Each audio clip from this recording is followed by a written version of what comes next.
اللهم صل وسلم وبارك على سيدنا محمد وعلى اله وصحبه وسلم. ازيكم يا حبيب قلبي؟ عاملين ايه؟ يا رب تكونوا بخير. فيديو جديد ويوم جديد، ويلا نشوف فيديو النهارده بيتكلم عن ايه.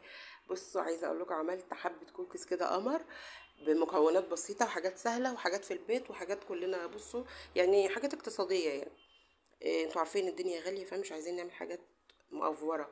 المهم قلت بقى اعمل شويه. الولاد كانوا راحوا المدرسه وجم، قلت بقى ايه، هقول لكم المكونات الاول، برجع بعد كده احكي لكم قصه معايا واحنا بنتفرج على الفيديو. بصوا بقى، انا معايا كوبايه عسل ومعايا بيضه. تمام، كان عندي العسل ده في التلاجة مش راضيين يعني احط له مشلوه احط له مشلوه.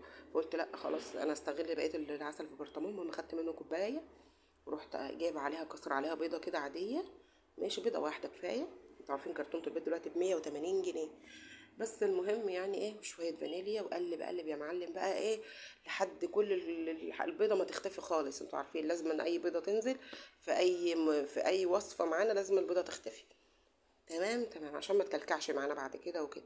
المهم يعني تنينا نقلب نقلب لحد البيضه ما اختفت معانا خالص. هنا بقى معايا نص كوبايه سمنه، وحطيت عليها شويه زيت صغيرين علشان انتوا عارفين اي نوع بسكوتات بيحب الزيت. ليه بقى؟ بيخليه مقرمش. تمام، فانا بحب احط الزيت. اي نعم، ممكن تحطي زيت بس ممكن تحطي سمنه بس انا يعني عندي سمنه فقلت احط سمنه برضو، بتبقى الحاجه قطعه وفي نفس الوقت ايه الزيت بيخلي الحاجه مخرفشه كده.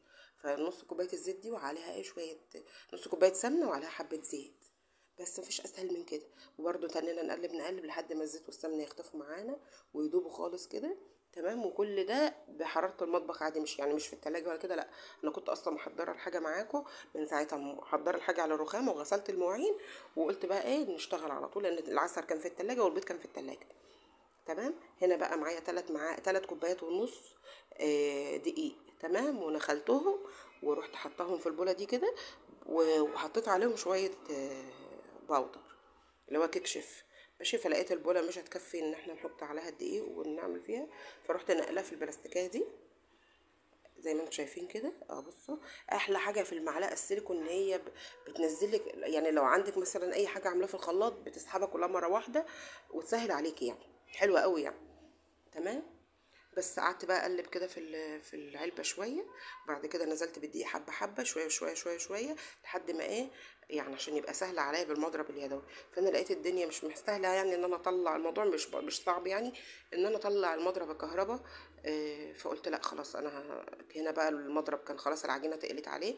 فقلت لا خلاص، هقلب شويه بالمعلقه وبعد كده استخدم ايدي بقى. بالرغم من ان انا بحب اشتغل بايديا عامه يعني، مش بحب. وبعدين ما بحبش الجوانتيات ولا الكلام اللي هو ده. بس طبعا يعني ايه، قلت عشان البس الجوانتي علشانكم يعني، تقديرا لكم. وبعدين لازما بايديا يعني بحس ملمس العجينه عامل ازاي، بحس الحاجه في ايديا برضو. انتوا عارفين لازما الحاجه يعني طبعا نظر واحساس وكل حاجه. وما حسيناش بالعجينه زي كاننا ما بنحسش ببعض يعني. فالمهم بقى قعدت ازود دقيق، لقيتها محتاجه ازود دقيق. زي ما تقولوا العسل اللي عندي برضو كان فاكك شويه. فنزلت عليها كده لحد ما لميت العجينه خالص. العجينه بصوا بتبقى ماسكه خالص مع نفسها كده، مش سايحه. انت تحسيها سايحه بس هي مش سايحه ولا حاجه. هي تحسيها سايحه لان العسل بيبقى ملزق، مش زي السكر. تمام، هنا بقى كنت خلصتها، شفتوا مش اسهل من كده. وسبتها دخلتها التلاجة شويه صغيرين خالص، قلت برضو تمسك نفسها. على ما شغلت الفرن والفرن سخنت وحضرت الصينيه والحاجات دي وطلعتها. قلت بقى اشتغل على طول كده. بس وكنت جايبه في المشتريات بتاعت الشهر اللي فات شويه شوكليت شيبس كده يعني بقيمه 30 جنيه. انت ممكن تجيبي من اي عطار جنب منك ب5 جنيه. لو لا مفيش ب5 جنيه دلوقتي عشان ما اضحكش عليكي. هيقول لك مثلا ب10 جنيه ديكي شويه صغيرين. طب معلش حطي شويه كمان ب15 جنيه كده يعني. المهم يعني جبنا شويه شوكليت شيبس وحطيناهم كده عليه. تمام، وعلى فكرة جبت ب30 جنيه يعني، انا خدت نصهم يعتبر ب15، اتفضل شوية كمان زي نص الحبة. فزي ما قلت لكم كده، انتوا ممكن تجيبوا من اي عطار ب15 جنيه. بصوا بقى، كنت هقول لكم هنا بقى الولاد كانوا في المدرسة. وطبعا احنا في فترة الولاد في المدرسة دي انا ما بروحش دلوقتي اوديهم، كنت بروح في الاول، دلوقتي لا. فطبعا دلوقتي بقى ايه، قلت خلاص هما كده كده هيجوا من المدرسة طبعا واكلين سندوتشات في المدرسة، واكلين فطار يعني وكده. فهيجوا عايزين بقى حاجه تغيير يعني، انتوا فاهمين. فطبعا الحمد لله انا كان عندنا شويه لبن في التلاجة.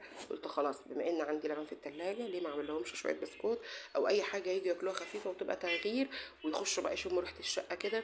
بيفرحوا، انا اولادي بيفرحوا لما يدخلوا مثلا عليا يلاقوني عامله حاجه في المطبخ. عامله صينيه كيكه، عامله صينيه بطاطس ريحتها طالعه حلوه، عامله اكله هم بيحبوها كده يعني، فاهمين؟ فانا قلت بقى افرحهم اليوم ده، انتوا عارفين ما عنديش اغلى منهم يعني افرحهم. بس فقلت بقى ايه، اعمل شويه شوكليت شيبس. عارفين اللي بيقع على الصينيه ده لازم نشيله، انا كنت بشيله ليه؟ علشان هيسيح طبعا في الصينيه وكده، ويلزق ويتحروق والحاجات دي. قلت لا انا اشيله بقى ايه، بقيت انضف الصينيه بقى كده اول باول. بس بعدين بنسيب مسافه كده علشان طبعا انتوا عارفين في بودر فاكيد هيفرش شويه معانا. بس حاجه طلعت تحفه وزي القمر، وعجب الولاد جدا جدا جدا، قالوا لي لا اعمل لنا تاني، احنا عايزين تاني يا ماما. بس المهم بقى ايه، كانوا جم بقى من المدرسه، وعايزه اقول لكم فرحه الدنيا بقى في معتز وعدي، معتز اكتر يعني. ايه ده، ايه الريحه دي، ايه الحاجات القمر دي، ايه كده انت فاهمين، الحاجات اللي بتفتح نفسنا دي.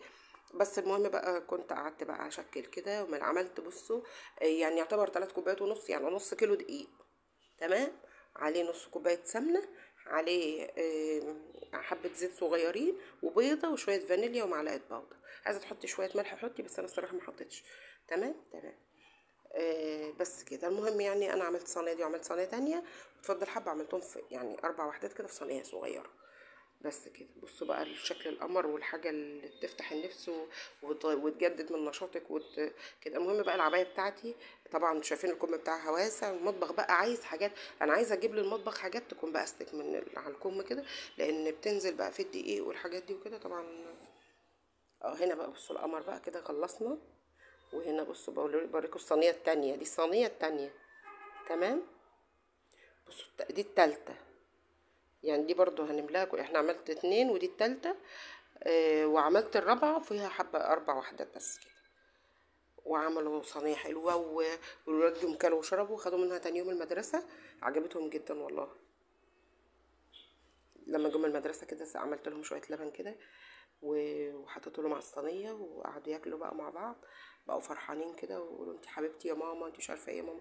ربنا يخليكم لاولادكم ويخلي ولادكم ليكم، ويخلي كل ام لولادها، لان الولاد من غير الام يعني حاجه مش كويسه يعني. فيا رب كل اللي ليه ام موجوده يبارك له فيها ويخليها، واللي مامته مش موجوده ربنا يبارك في حبايبه ويخلي له ناس واهله وكده يعني. بس وادعوا لنفسكم كتير، وادعوا لولادكم كتير، وحبوا ولادكم وودعوهم وهم ماشيين، واستقبلوهم لما بيجوا. في حاجات بتفرق مع الولاد جدا على فكرة، في النفسية وفي كل حاجة والله العظيم. يعني لما تقابلي ابنك بحب وتسعديه وتحسسي ان انت فرحانة بيه، اكيد الولاد هيفرحوا. هنا بقى كنا خلصنا الكوكيز بتاعنا، كان احلى كوكس في الدنيا. حتى لو انت هتخافي تجربي وتعملي، لا حاولي تجربي في حبه صغيرين، هتغلطي مره هتعملي تاني، هتغلطي وتتعلمي، لازم نغلط عشان نتعلم، تمام. بس هو عجبني على فكره. طريقته سهله مش صعبه، وجربي تعملي حاجه في ايديكي. يعني ممكن تروحي تجيبيه في الفرن، هتجيبي 3 4 وحدات في طبق كده، يقولك 25 جنيه او 30 جنيه زي ما يقول يعني. هنا بقى اقل حاجه، وممكن امكانيات في البيت يعني، تمام. هتعملي الوصفة وهتبقى حاجة حلوة لولادك. بصوا بقى شوفوا الكمية القمر من شوية الحاجات اللي انا عملتهم دول. يبقى موفرة ولا مش موفرة؟ لا موفرة يا دودو. اكتبوا لي بقى ان انتوا هتجربوها وتقولوا لي رأيكم فيها ايه، تمام. على فكرة لو ما عندكيش عسل ممكن تحطي سكر بودرة، ممكن تحطي سكر عادي وتضربيه في الخلاط، مفيش مشكلة خالص من الموضوع ده. بس هنا بقى كنت خلصت معايا والكمية خلصت. هنا يا رب الفيديو يكون عجبكم، اشوفكم على خير في فيديو جديد، وصفة جديدة. السلام عليكم.